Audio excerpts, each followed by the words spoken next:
نحمده ونصلي على رسوله الكريم اما بعد اعوذ بالله من الشيطان الرجيم بسم الله الرحمن الرحيم قال الله تبارك وتعالى في القرآن المجيد والفرقان الحميد إن عدة الشهور عند الله 12 شهرا في كتاب الله يوم خلق السماوات والأرض منها 4 حرم۔ محترم حضرات، یہ ہماری خوش قسمتی ہے کہ اللہ جل شانہ نے ہم لوگوں کو یہ مبارک مہینہ عطا فرمایا جس کو محرم کا مہینہ کہا جاتا ہے۔ اللہ جل شانہ نے جب آسمان و زمین کو بنایا تو اس وقت یہ لکھ دیا کہ اللہ تعالیٰ کے نزدیک مہینوں کی تعداد 12 ہے۔ بعض لوگ عرب کے اندر بھی اور ہمارے یہاں بھی مہینوں کو آگے پیچھے کر دیا کرتے تھے۔ اللہ تعالیٰ نے اس کو منع فرمایا، انما النسیء زیادۃ، یہ مؤخر کرنا، آگے پیچھے کرنا یہ زیادتی ہے، اس سے منع فرمایا اور یہ بتلا دیا کہ مہینے کل 12 ہیں، مہینوں کی تعداد اللہ کے نزدیک 12 ہے، ان کو آگے پیچھے نہ کرو۔ اور یہ بھی بتلا دیا اللہ تبارک و تعالی نے منہا 4 حرم، ان میں سے 4 مہینے اللہ تعالی کے نزدیک محترم اور معظم ہیں۔ ان 4 مہینوں کا احترام کرنا ضروری ہے، ان 4 مہینوں کا اکرام کرنا ضروری ہے، تعظیم کرنا ضروری ہے۔ اور وہ 4 مہینے کون کون سے ہیں؟ ارشاد فرمایا کہ ایک تو ذو قعدہ ہے، ذی قعدہ کے مہینے میں حاجی حضرات حج کے لیے جانا شروع ہوتے ہیں، جانے لگتے ہیں، اور ذو الحجہ کے مہینے میں حج ادا ہوتا ہے، اور محرم کے مہینے میں حج سے واپسی ہوتی ہے۔ تو یہ 3 مہینے لگاتار ان کو محترم بنایا، معظم بنایا کہ ان 3 مہینوں کے اندر جنگ نہ کرو، جھگڑا نہ کرو، تاکہ لوگ امن کے ساتھ رہیں اور راستہ پرامن رہے اور لوگوں کو حج کے لیے جانے آنے میں آسانی رہے۔ اور اسی طرح سے رجب کا مہینہ، اس مہینے میں لوگ عمرے کے لیے زیادہ جاتے تھے، تو ارشاد فرمایا کہ 1 مہینہ رجب کا ہے۔ یہ 4 مہینے اللہ تعالی کے نزدیک محترم اور معظم ہیں، ان کی تعظیم کرنا ضروری ہے۔ اللہ تبارک و تعالی نے فرمایا يسألونك عن الشهر الحرام قتال فيه قل قتال فيه كبير وصد عن سبيل الله، آپ سے پوچھتے ہیں قابل احترام مہینے کے بارے میں کہ اس میں جنگ کرنا کیسا ہے۔ آپ کہہ دیجئے کہ اس میں جنگ کرنا بڑا گناہ ہے اور اللہ کے راستے سے روکنا ہے۔ جو حاجی حضرات حج کو جا رہے ہیں، ان حاجیوں کو راستے میں روکنا ہے، تو ظاہر بات ہے کتنا بڑا گناہ ہے۔ تو اس لیے اس بات کی کوشش ہو کہ اس مہینے کی ہم تعظیم کریں۔ حضور پاک صلی اللہ علیہ وآلہ وسلم نے ارشاد فرمایا افضل الصیام بعد رمضان شہر اللہ المحرم، رمضان کے بعد سب سے زیادہ فضیلت والے روزے محرم کے روزے ہیں۔ اور حضور پاک صلی اللہ علیہ وآلہ وسلم نے ایک حدیث میں ارشاد فرمایا ان کنت صائما فصم المحرم،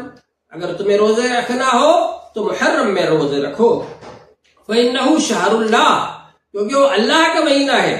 وفیہ یوم قد تاب اللہ فیہ علی قوم ویتوب علی قوم آخرین، اور اس میں ایک دن ایسا ہے جس میں اللہ تعالی نے بہت سے پہلے لوگوں کی توبہ قبول فرمائی ہے اور آئندہ لوگوں کی بھی توبہ قبول فرمائے گا۔ لہذا اس خاص مہینے کا خاص طور سے اہتمام کرو اور اس خاص دن کا روزہ رکھو۔ اس روزے کے اندر اللہ تعالی سے توبہ استغفار کرو اور اللہ تعالی سے گڑ گڑاؤ، اپنے گناہوں کی معافی مانگو۔ یہ بڑا مبارک دن ہے۔ حضور پاک صلی اللہ علیہ وآلہ وسلم نے ارشاد فرمایا صیام یوم عاشوراء احتسب علی اللہ ان یکفر السنۃ التی قبلہ، یوم عاشوراء کے روزے کے بارے میں مجھے اللہ تعالی سے امید ہے کہ وہ 1 سال کے پچھلے گناہوں کا کفارہ ہو جائے گا۔ حضور پاک صلی اللہ علیہ وآلہ وسلم جب مدینہ منورہ تشریف لائے تو وہاں انہوں نے دیکھا کہ لوگ عاشوراء کے دن روزہ رکھتے ہیں، تو آپ نے پوچھا ان سے ما ھذا اليوم الذی تصومون فیہ، یہ کیسا دن ہے جس میں تم روزہ رکھتے ہو؟ تو ان لوگوں نے کہا ھذا یوم عظیم، یہ عظیم الشان دن ہے، انجى اللہ فیہ موسیٰ وقومہ، اس دن میں اللہ تعالیٰ نے موسیٰ علیہ السلام کو اور ان کی قوم کو نجات دی تھی، وغرق فرعون وقومہ، اور فرعون اور اس کی قوم کو ہلاک کیا، غرق کر دیا، فصامہ موسیٰ شکرا فنحن نصومہ، تو موسیٰ علیہ السلام نے شکریہ کے طور پر اس دن روزہ رکھا تھا، اس لیے ہم بھی روزہ رکھتے ہیں۔ تو حضور پاک صلی اللہ علیہ وآلہ وسلم نے ارشاد فرمایا نحن احق و اولا بموسیٰ منکم، موسیٰ علیہ السلام کی نجات کے شکریہ میں روزہ رکھنے کے ہم زیادہ حقدار ہیں۔ تو حضور پاک صلی اللہ علیہ وآلہ وسلم نے بھی روزہ رکھا، فصامہ رسول اللہ صلی اللہ علیہ وسلم فامر بصیامہ، اور اس دن میں روزہ رکھنے کا حکم فرمایا حضور پاک صلی اللہ علیہ وآلہ وسلم نے۔ صحابہ کرام نے روزہ رکھا، پھر صحابہ کرام نے عرض کیا کہ اللہ کے رسول صلی اللہ علیہ وسلم اس دن تو یہودی لوگ بھی روزہ رکھتے ہیں، اور آپ یہودیوں سے ہم لوگوں کو ممتاز رہنے کے لیے فرماتے ہیں۔ تو حضور پاک صلی اللہ علیہ وآلہ وسلم نے فرمایا صوموا یوم عاشوراء، عاشورے کے دن کا روزہ رکھو، وصوموا قبلہ یوما او بعدہ یوما، اس سے پہلے ایک دن کا روزہ ملا لو یا اس کے بعد ایک دن کا روزہ ملا لو۔ اصل روزہ جو ہے 10ویں تاریخ کا ہے، اس کے ساتھ ایک روزہ پہلے دن کا ملا لو یا بعد والے دن کا ملا لو۔ حضور پاک صلی اللہ علیہ وآلہ وسلم نے فرمایا اگر میں آئندہ سال زندہ رہا تو 9ویں تاریخ کا بھی روزہ رکھوں گا۔ اس سے معلوم ہوا کہ 10ویں کے ساتھ 9ویں تاریخ کا روزہ ملانے کو آپ نے زیادہ پسند فرمایا۔ بہرحال اللہ جل شانہ نے یہ عاشورے کے دن میں بڑی فضیلت رکھی ہے۔ حضور پاک صلی اللہ علیہ وسلم نے اس دن ایک تو روزہ رکھنے کا حکم فرمایا، دوسرے کہ وسعت کرنے کا حکم فرمایا، اور ارشاد فرمایا من وسع علی عیالہ فی یوم عاشوراء وسع اللہ علیہ سائر سنتی، جو اپنے گھر والوں پر، بیوی بچوں پر، اہل خانہ پر وسعت کرے گا، فراخی کرے گا، کھانے پینے میں، کھلانے پلانے میں، خرچ کرنے میں فراخی کرے گا، اور کشادہ دستی کرے گا، فراخ رہے گا، فراخ دل کے ساتھ خرچ کرے گا، تو فرمایا کہ اللہ تعالیٰ سال بھر تک اس کے اوپر فراخی رکھیں گے، اس کا ہاتھ تنگ دست نہیں بنے گا، وہ فراخ دست رہے گا سال بھر تک۔ تو حضرت سفیان بن عیینہ جو محدث ہے وہ کہتے ہیں ہم نے اس کا تجربہ کیا تو ہم نے ایسا ہی پایا۔ حضرت جابر رضی اللہ تعالیٰ عنہ جو اس حدیث کے راوی ہیں وہ فرماتے ہیں ہم نے اس کا تجربہ کیا تو ہم نے ایسا ہی پایا۔ تو ایک عبادت یہ بھی ہے کہ ہم لوگ عاشورے کے دن جہاں دن میں روزہ رکھ رہے ہیں، جب افطار کریں تو اس میں کشادگی کریں، کھلانے پلانے میں اپنے اہل و عیال کے اوپر اور اپنے بیوی بچوں کے اوپر فراخی کریں۔ یہ بھی ایک طریقہ ہے عاشورے کے دن کی فضیلت حاصل کرنے کا۔ تو بہرحال یہ دو چیزیں ہیں، اور اس کے علاوہ حضرت شیخ عبد القادر جیلانی رحمۃ اللہ علیہ نے لکھا ہے کہ عاشورے کے دن ہی اللہ جل شانہ نے حضرت آدم علیہ السلام کو بنایا، ان کو جنت میں بھیجا، پھر ان کو دنیا میں بھیجا۔ عاشورے کے دن ہی اللہ جل شانہ نے حضرت نوح علیہ السلام کی کشتی کو پار لگایا۔ عاشورے کے دن ہی حضرت ابراہیم علیہ السلام پر وہ آگ گلزار بنی جو آگ نمرود نے جلائی تھی، اور اس میں حضرت ابراہیم علیہ السلام کو ڈالا تھا۔ عاشورے کے دن ہی اللہ جل شانہ نے حضرت موسیٰ علیہ السلام کو نجات عطا فرمائی اور فرعون کو غرق کر دیا دریا کے اندر، اور عاشورے کے دن ہی قیامت آئے گی۔ تو عاشورے کا دن بڑا مبارک دن ہے، بہت فضیلت والا دن ہے۔ اس دن ہمیں اللہ تعالیٰ کی طرف متوجہ ہونا چاہیے، اللہ تعالیٰ سے لو لگانا چاہیے، اس دن روزہ رکھنا چاہیے، گناہوں سے بچنا چاہیے، اور اللہ تعالیٰ سے دعائیں کرنا چاہیے، استغفار کرنا چاہیے، اپنے گناہوں کی معافی مانگنا چاہیے۔ یہ بڑا مبارک دن ہے۔ پھر اسی دن ایک ایسا واقعہ پیش آیا کہ اس واقعے کی وجہ سے پوری امت آج تک کرب اور درد محسوس کرتی ہے، اور یہ واقعہ کیوں ہوا، کس وجہ سے ہوا، اس کے کیا اثرات ہوئے، امت پر اور آج تک کیا اثرات ہیں اس کے، اس کو سمجھنے کے لیے میں چاہوں گا کہ آپ پہلے میری اس بات کو سنیں جو میں تمہید کے طور پر عرض کر رہا ہوں کہ حضور پاک صلی اللہ علیہ وسلم جب اس دنیا میں تشریف لائے تو آپ کا ایک خاندان بنی ہاشم ہے، بنی ہاشم قبیلہ ہے آپ کا، اور قریش میں سے ایک قبیلہ ہے بنی امیہ کا۔ تو بنی ہاشم اور بنی امیہ کے قبیلوں میں ہمیشہ نوک جھوک ہوتی رہتی تھی، ایک دوسرے سے آگے بڑھنے کی کوشش ہوتی رہتی تھی، اور یہ کوشش ہوتی تھی کہ یہ جو مقام اور مرتبے حاصل کر رہے ہیں، ان کو جو عزت مل رہی ہے، ان کو جو عہدے مل رہے ہیں، ان کے مقابلے میں ہم بھی ایسا عہدہ حاصل کر لیں کہ ہم ان سے آگے بڑھ جائیں۔ بنی ہاشم کے پاس میں حجابہ تھا، یعنی وہ خانہ کعبہ کے متولی تھے، اور زمزم شریف کا کنواں ان کے قبضے میں رہتا تھا، سقایا تھا ان کے پاس۔ تو بنو امیہ جو تھے وہ یہ کوشش کرتے تھے کہ رفادہ ہم کو مل جائے، یعنی قریش کے لوگ جب تجارت کرنے کے لیے باہر جاتے ہیں تو ان کا نمائندہ بن کر کے ہم جائیں۔ ملک شام گرمی میں اور ملک یمن سردی میں 2 بار تجارت کرنے کے لیے عرب کے لوگ جاتے تھے، تو رفادہ حاصل کرنے کے لیے یہ لوگ کوشش کرتے تھے۔ اسی طرح سے قوم کے اندر اپنے آپ کو بڑا بننے کا جذبہ تھا ان کے اندر۔ حضور پاک صلی اللہ علیہ وآلہ وسلم جب نبی بن کر تشریف لائے تو اب ظاہر ہے کہ ان میں سے کوئی نبی تو بن نہیں سکتا تھا، لہذا ان لوگوں نے مخالفت شروع کر دی، مخالفت کا طریقہ اختیار کیا، اور حضور پاک صلی اللہ علیہ وسلم کے سامنے وہ راستہ روکنے کی کوشش کی، یہ دین آگے نہ بڑھے اور یہ دین آگے نہ پھیلے۔ اس کے لیے انہوں نے جو فوج کی کمانڈری حاصل کر لی، اور جتنی بھی جنگیں ہوئی وہ سب ان لوگوں کے قیادت میں ہی ہوئی۔ تو بہرحال حضور پاک صلی اللہ علیہ وسلم جہاں ایک طرف تبلیغ کرتے تھے تو حضرت ابو طالب جو اس وقت قوم کے سردار تھے وہ ان کا ساتھ دیتے تھے، وہ سینہ سپر ہو کر کے کھڑے رہتے تھے کہ نہیں، میرے بھتیجے سے کچھ نہ کہنا، وہ جو دین کا کام کر رہے ہیں ان کو کرنے دو۔ اور اپنے بیٹے حضرت علی رضی اللہ تعالی عنہ کو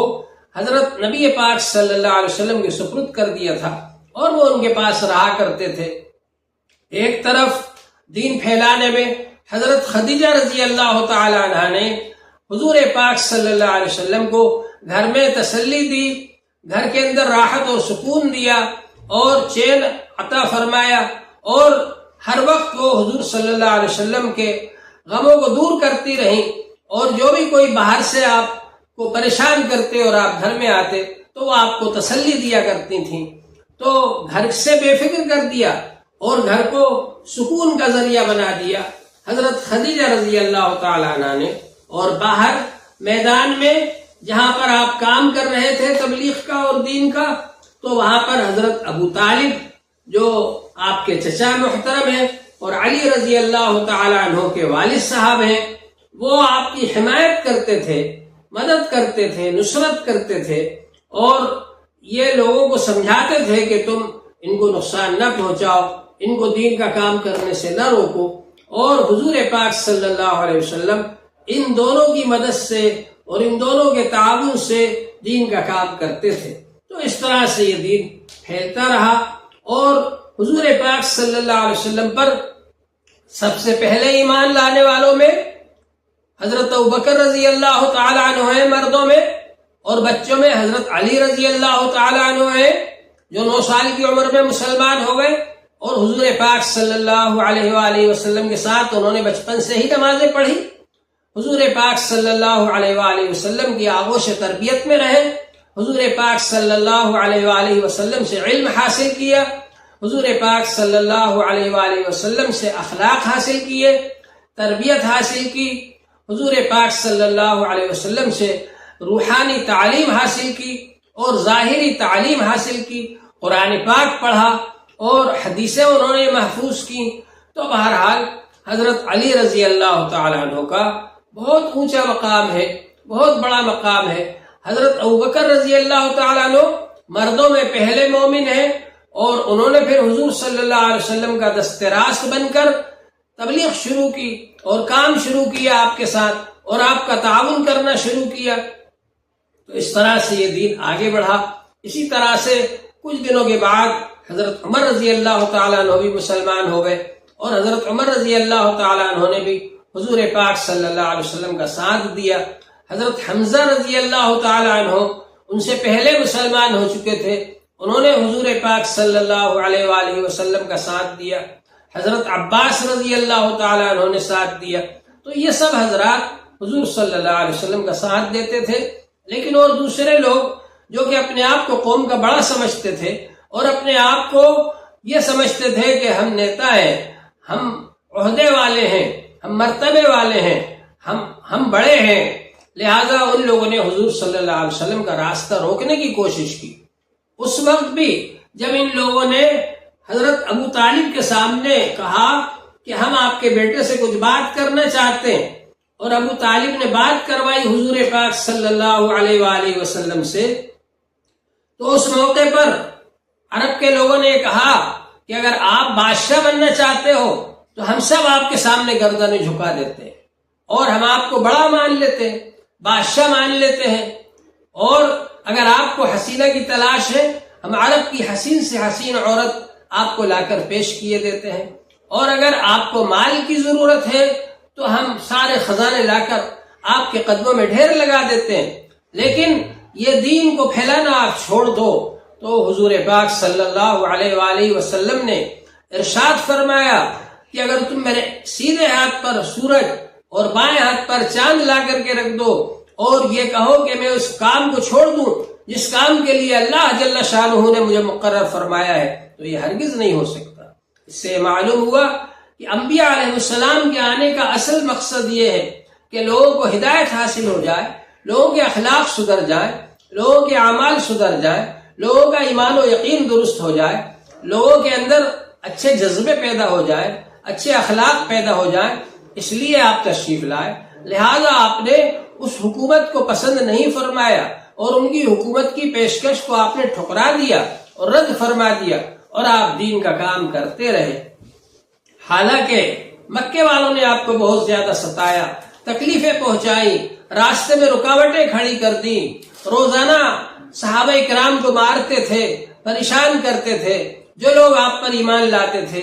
تو ان کو مارتے تھے، پریشان کرتے تھے تاکہ لوگ آپ کو چھوڑ کر کے چلے جائیں، لیکن جو لوگ آپ پر ایمان لاتے تھے وہ اتنے مضبوط ہوتے تھے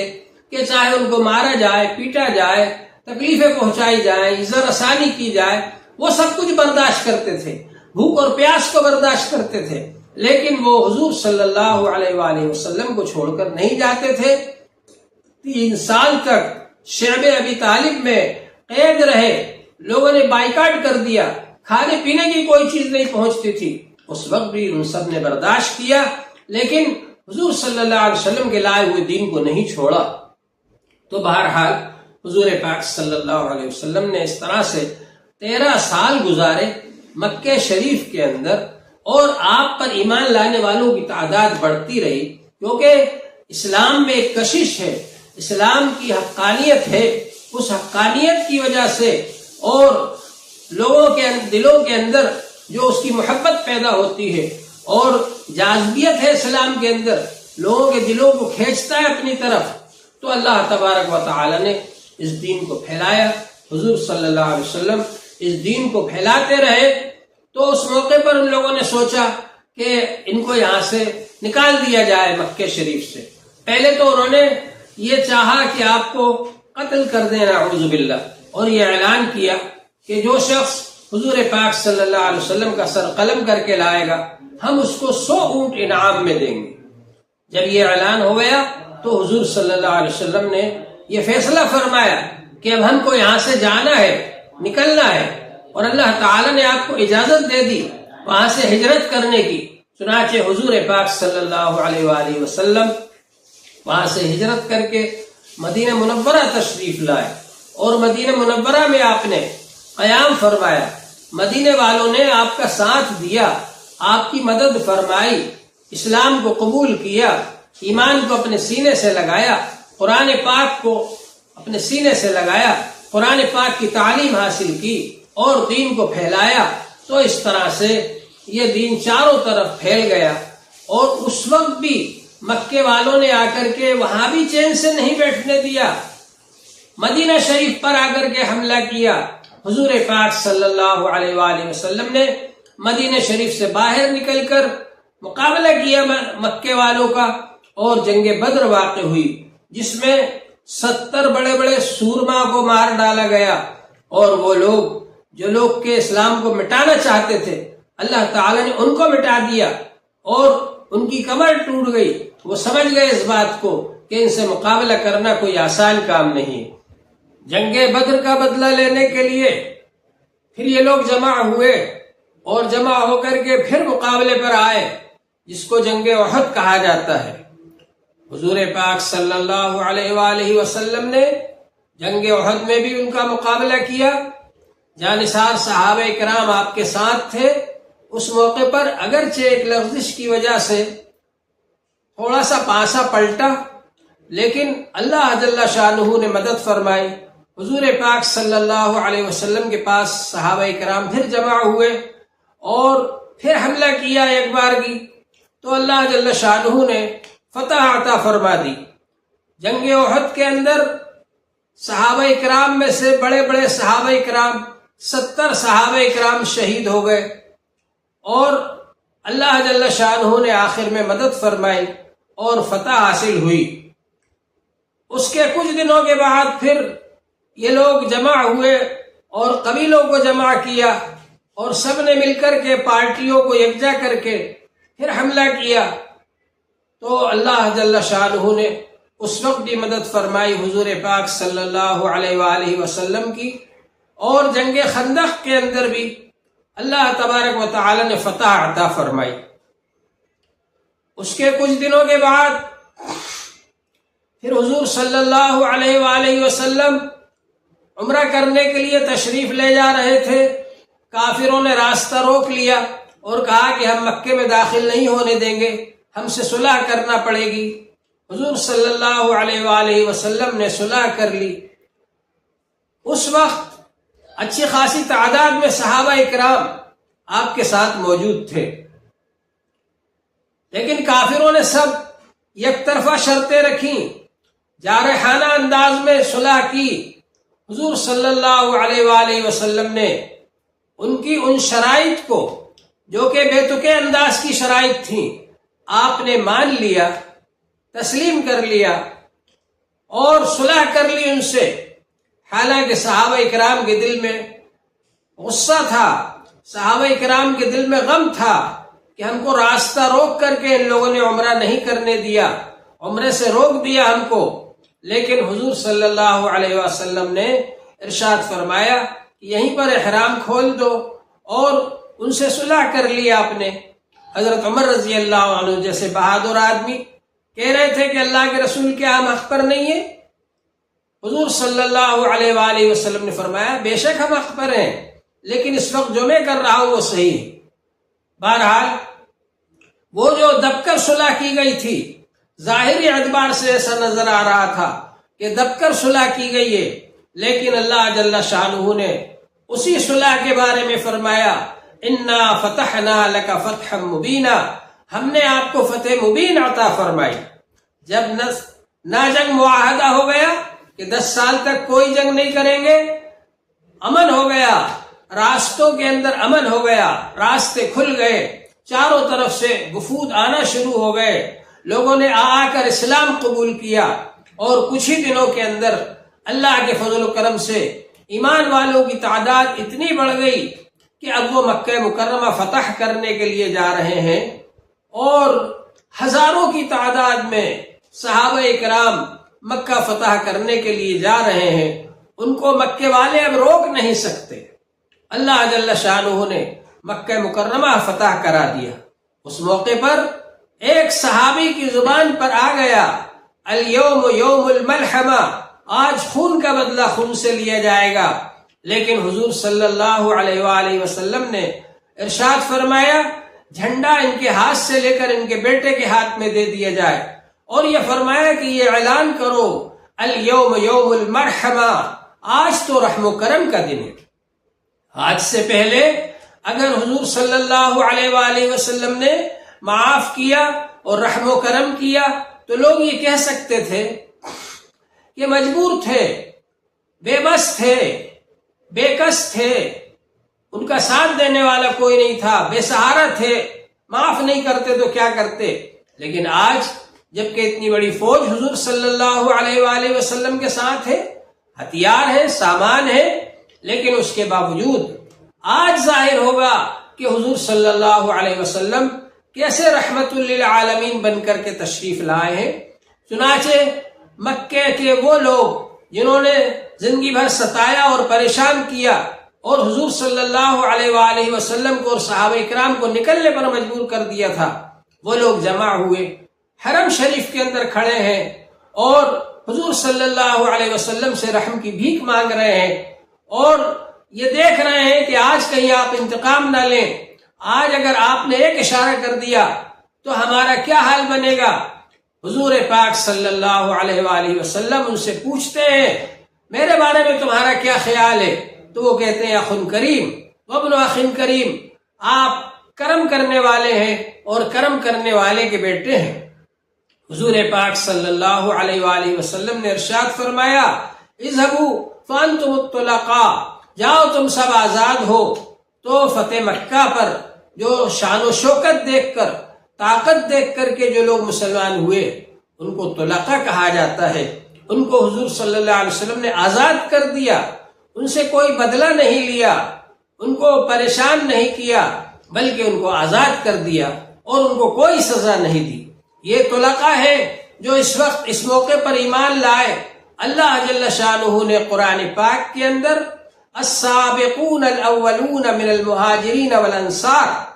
مہاجرین اور انصار جو سابقین ہیں، پہلے ایمان لائے، جنہوں نے مکہ مکرمہ میں 13 سال تک تکلیفیں جھیلیں اور جنہوں نے جنگ بدر میں حصہ لیا اور جنگ احد میں حصہ لیا اور جنگ خندق میں حصہ لیا، ان سب پریشانیوں کے موقع پر جو ایمان پر ثابت قدم رہے ان کو اللہ تبارک و تعالی نے یہ تمغہ عطا فرمایا، یہ تحفہ عطا فرمایا کہ ان کو السابقون الاولون قرار دیا۔ مہاجرین اور انصار میں سے جو سابقین اور اولین ہیں ان کا درجہ سب سے اونچا ہے، ان کا درجہ سب سے بڑا ہے، اور اس کے بعد پھر ان لوگوں کا درجہ ہے جو کہ بعد میں ایمان لائے، اور طلقاء کا درجہ اتنا اونچا نہیں ہو سکتا جو درجہ کے سابقین اولین کا ہے۔ تو اللہ جل شانہ نے یہ تقسیم فرما دی۔ تو بنی امیہ کے جو لوگ فتح مکہ کے موقع پر مسلمان ہوئے، ظاہر ہے کہ وہ طلقاء میں شامل ہیں اور ان کا وہ درجہ نہیں ہو سکتا جو درجہ کہ اللہ جل شانہ نے سابقین اولین کو عطا فرمایا ہے۔ تو ہمیں اس بات کو ذہن میں رکھنا چاہیے